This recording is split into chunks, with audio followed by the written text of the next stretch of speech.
All right. So global Praxis and global Praxis Advanced. Basically, GP is for the junior division, and GPA is targeted for the senior division students. And today, well, I can skip this. So I'm gonna quickly cover historical background of this program. Actually, I joined last year in April, so I'm still new in university system. Oh, somebody is joining. And also I explain some key characteristics of this course and also the previous past course and currently offered courses as well. So you have some idea. And importantly, administrative structures and financing mechanism of the course. When you submit the course plan, it will be important for you to know it. Course planning and approval procedures, course evaluation, and general schedule. So you have some idea on how this is implemented. So the global Praxis is relatively new, started in university 2015 as one of the university reform in the, I think, the liberal arts college. And it's considered to be flagship because it was sort of first of its kind to have the both exchange programs, you know, the short-term classes that are sort of offered for students to study overseas. And I mean, there were a similar overseas study program, but it was done by students independently. So built in within the course curriculum is the first time, I think. And sorry, it's 15 courses per year so far on average, and over 200 students per year attending different languages, different cultural exchange program. 2020-21, as you know, it's mostly online. But in 2021, well, since I joined, I thought like maybe we should try something new. So we have started some like online application of VR in the classroom. We have attempted to do residential training. So this is my students from Australia training, learning social issues in Australia. They couldn't go to Sydney, but we had a full hybrid courses, face-to-face, but also some students online, those who are not well, etc., in 2 residential camps that I organized. Excuse me, let me just have a water already. Okay, so the course objective to really broaden students' horizons, to widen their way of thinking, view of the world through learning and applying new skills. That could be language, could be understanding of different culture, lifestyles, etc., social issues, and to let them take the first step towards becoming global citizens. And also, let students actively participate in program for and willing to widen their intellectual capacities. So these include the exchange programs, attending seminars at the hosting university, etc. And primarily these prior experiences are not required in those countries. So really to support their first step outside. Also, some teachers organize this for targeted group, like TLP students year 2. So it depends really on the course and the teacher organizing it. So the different courses have been offered. Courses include like collaborative work with the local, international, overseas students, like group works. Some courses like the specific language related courses, they have collaborative work with the hosting institutions as well.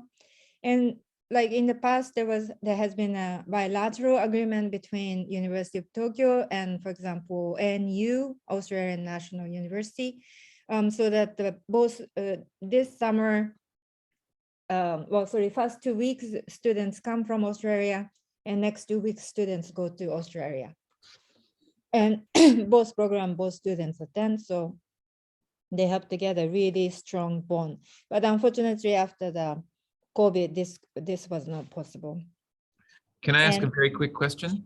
Sure. Just about that. So not all of these courses require a MOU with an overseas partner university. Some have this, but others don't.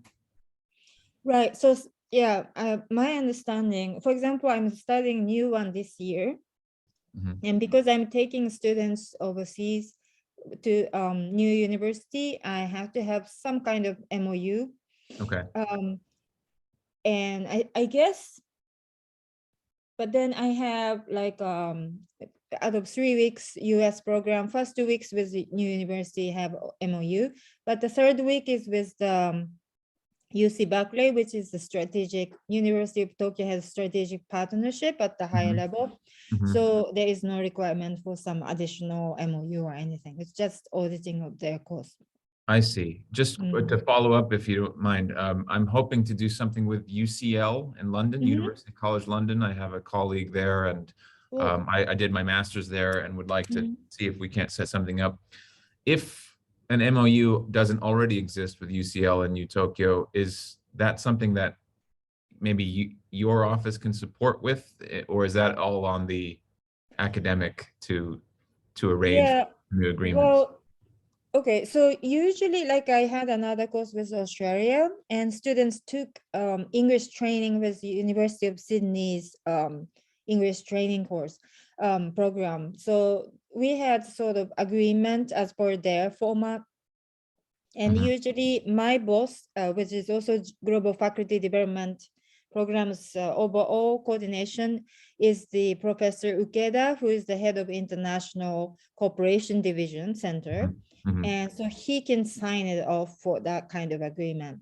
So the preparation for that MOU needs to be done by the teacher who initiates the collaboration, but the signature can be done, if it's MOU, can be done by the professor.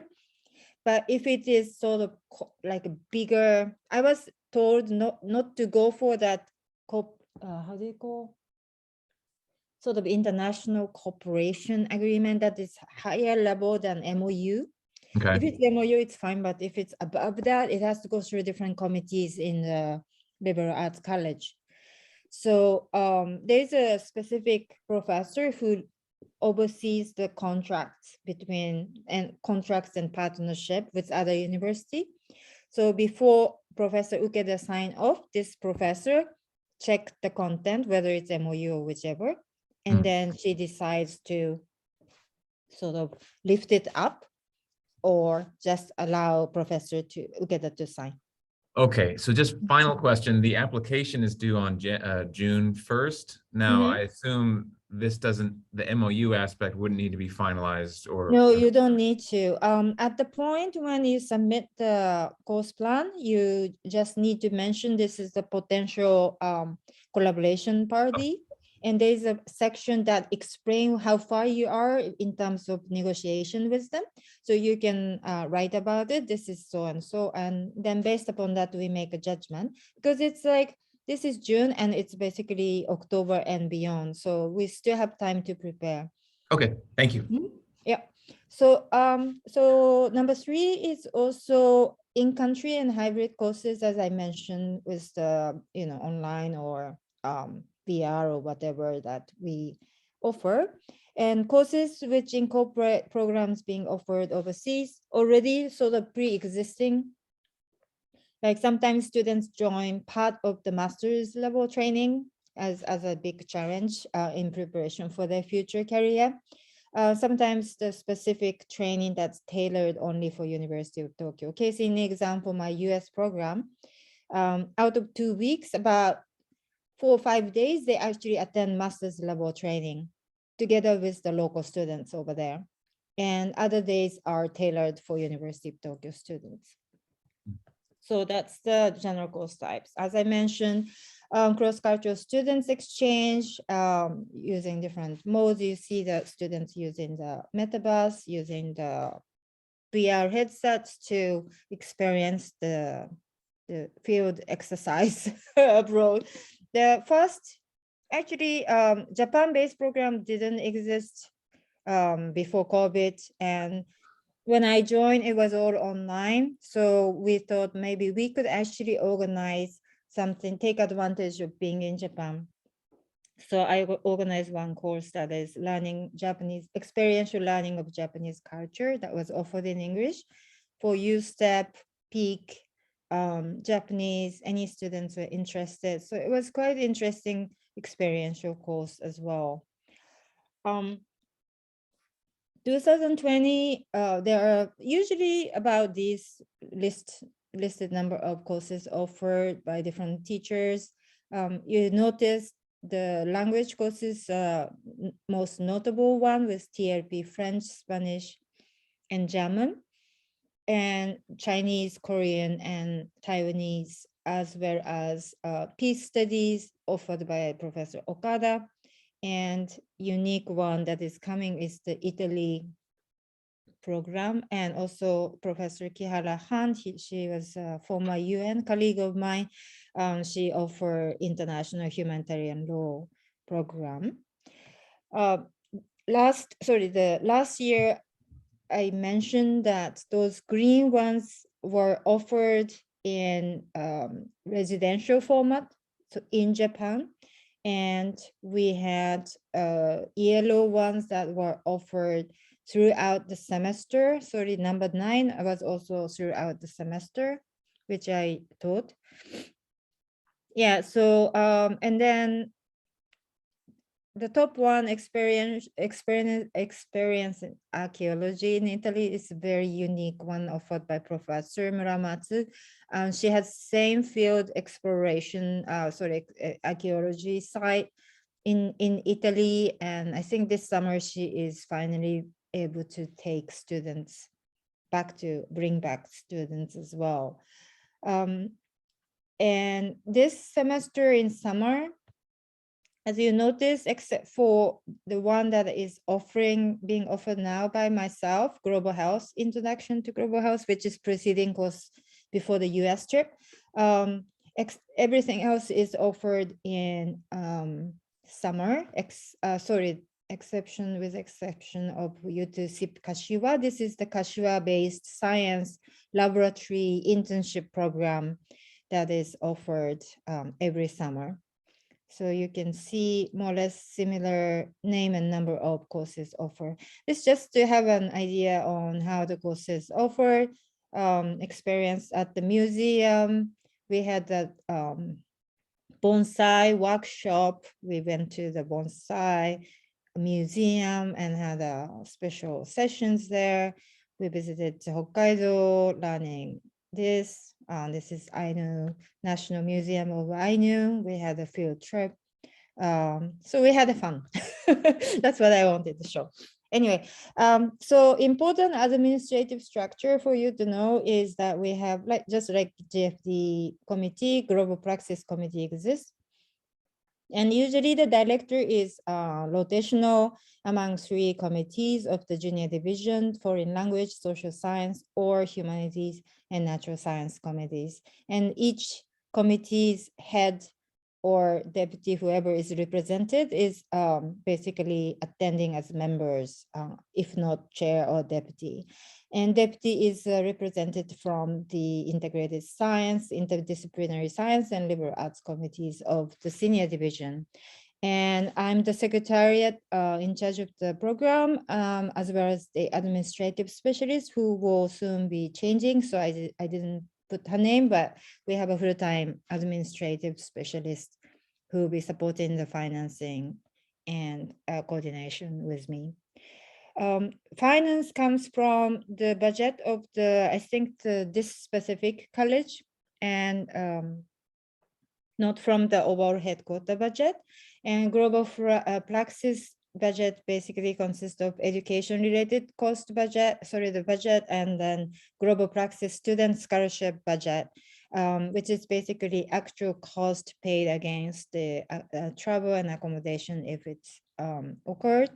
And it's not big, but it still helps students to reduce their cost financial burden. Budget approval is to be made by Global Praxis Committee first, and then it goes to Deputy Dean, who is in charge of the finance. And twice a year it's reviewed. And budget approval then goes to be obtained by the financial department and allocation come. I'm figuring out how these things happen. Course fees vary from course to course. As I mentioned, the same applies to receiving scholarship. Different language courses obviously have more scholarships than other programs. And course fee differs subject to the type of courses due to COVID. Total cost, this is actually provided to students every semester so that they are warned. It's approximately without COVID, before COVID, it was probably 2,000-3,000 now because of all the surcharges. Then I'm currently a couple of professors getting quotes and estimates from the travel agents. It's costing a lot because of additional COVID related quarantine, if not the COVID test cost, etc. And the insurance, importantly, and subsidies from University of Tokyo and others, which means the scholarships for them, may be provided to reduce costs incurred by students. So that depends on the, so this is subsidies in terms of language course fee sometimes. Due to the COVID, it became substitution course, and substitute course doesn't require teachers' travel costs, therefore reduce the total financial burden to the course. And the university decided to use that money to pay for some of the tuition fee for the language course. So the course planning and approval procedures, it was sent out to all the professors and with English explanation. But basically, first step is to submit the course plan and the budget by June 1st, as I mentioned. Then it goes to the committee scheduled on June 10th. And same in December, we have around the same time schedule in December as well. Entry into the syllabus and submit these different forms, including health and safety, oath of the students, sample oath in English is attached there. And also, as you know, all the overseas travel request form. I think there was an announcement last week from the dean of the school that this procedure is going to be sort of substantially simplified, hopefully, but still they have to submit all the reasons and approval process for the overseas travel, if it's overseas. And of course, registration of travel with the government, visa, and so etc. has to be done. So I just wanted to show you the course plan that was Japanese only, so you can take a look at this. You can see it.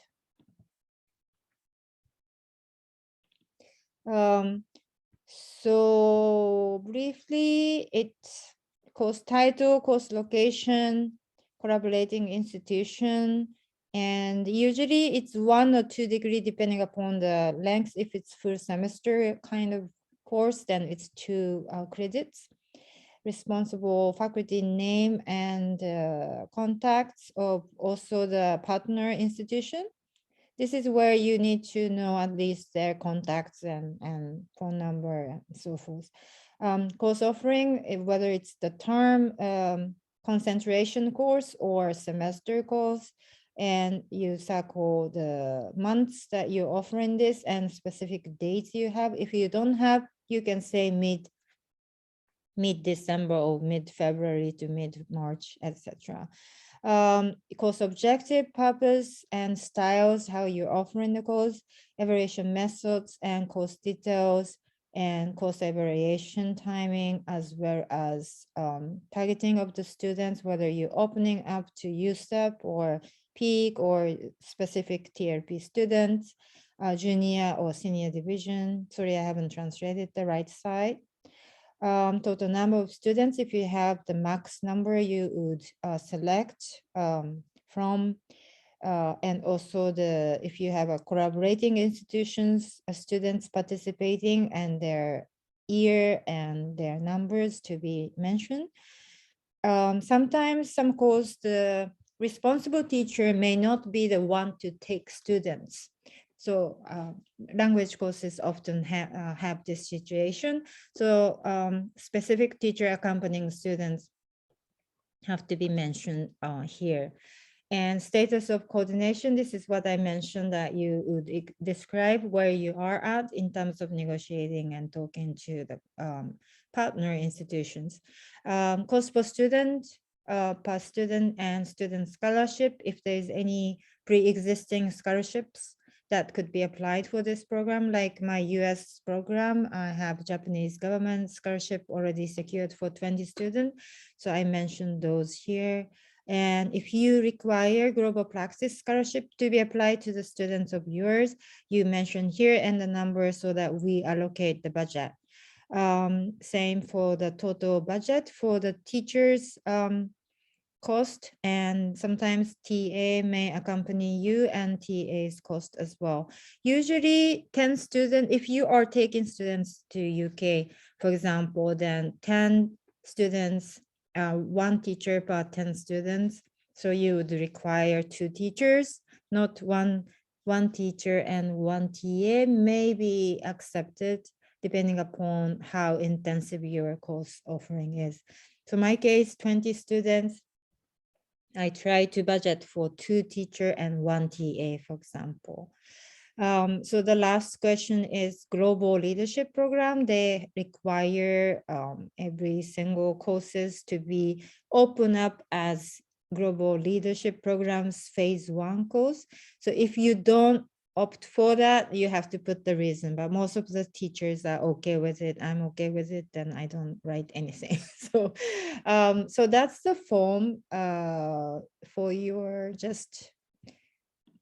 This is a sample I had for my international global health part 2 in at that point in time in December, it wasn't decided between San Francisco and Boston. So I put, if San Francisco doesn't materialize, then I would take students to Boston. So I put both university. So you can see how big it can be at this point in time when you submit the plan. But at least you need to have a partner institution.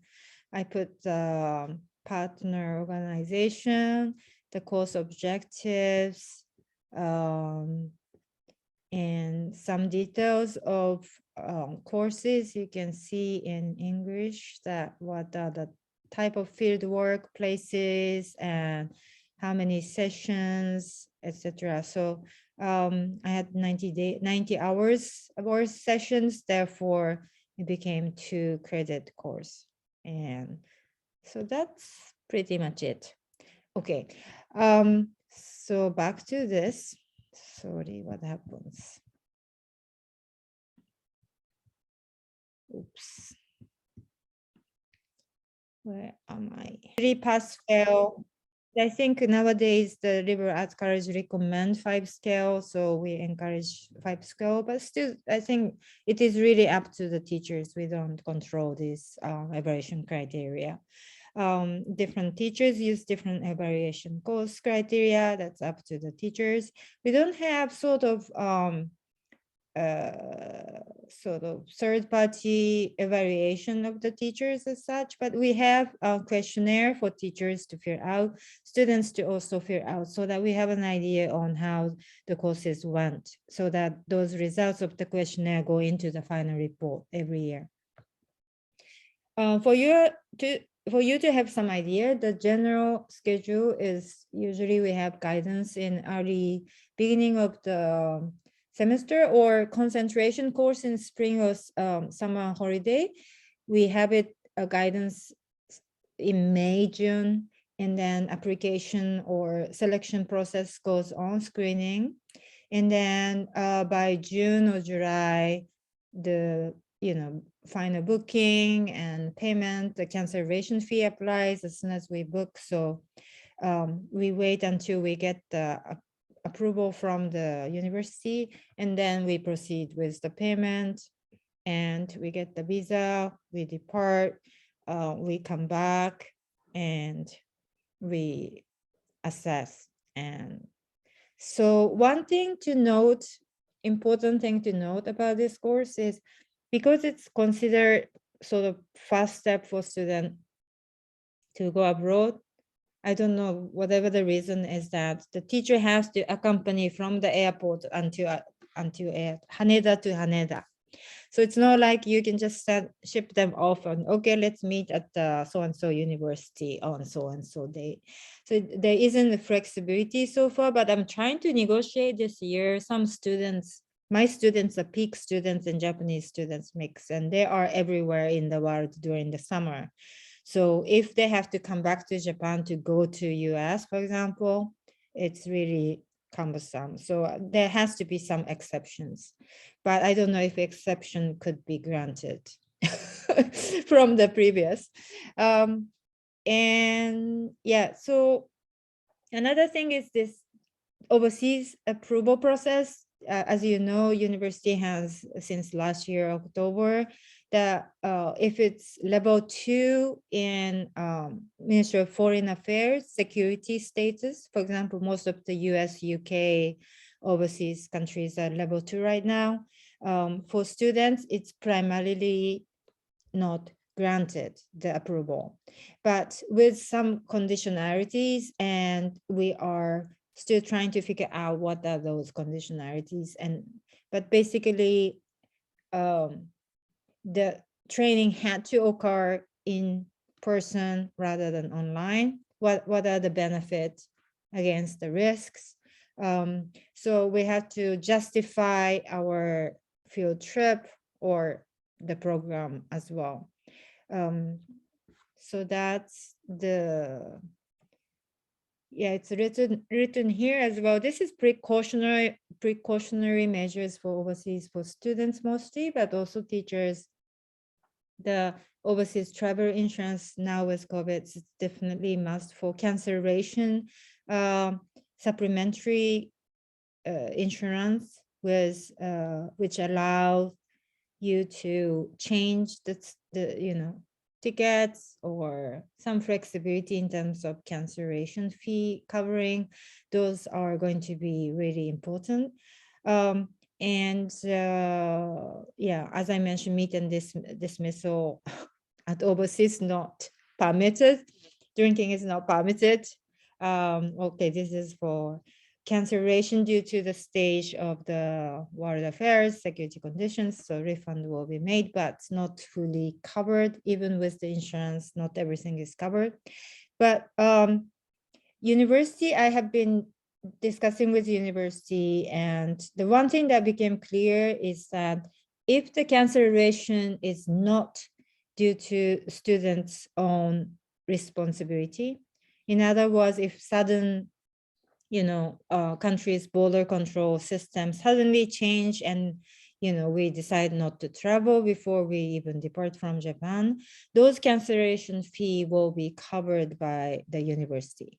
So that is one step forward for us, because without that guarantee, nobody would love to go overseas nowadays. So that's pretty much it. And if you have any question, I think two people. Oh, Tito is here too. Hi, Tito. Thank you for coming. No, hello. Sorry, I was a bit late. Sorry. Hello. No problem.